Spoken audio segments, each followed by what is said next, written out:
ہمارے پیارے امام سیدنا حضرت اقدس امیر المؤمنین خلیفۃ المسیح الخامس سید اللہ تعالیٰ بن نصر عزیز فرماتے ہیں، ہم سال کی آخری رات اور نئے سال کا آغاز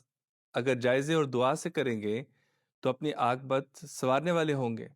اور اگر ہم بھی ظاہری مبارک باتوں اور دنیا داری کی باتوں سے نئے سال کا آغاز کریں گے تو ہم نے کھویا تو بہت کچھ اور پایا کچھ نہیں یا بہت تھوڑا پایا۔ اگر کمزوریاں رہ گئی ہیں اور ہمارا جائزہ ہمیں تسلی نہیں دلا رہا تو ہمیں یہ دعا کرنی چاہیے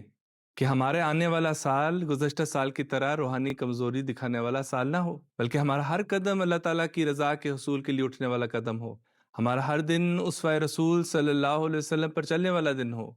ہمارے دن اور رات حضرت مسیح موعود علیہ الصلوۃ والسلام سے عہد بیعت نبھانے کی طرف لے جانے والے ہوں۔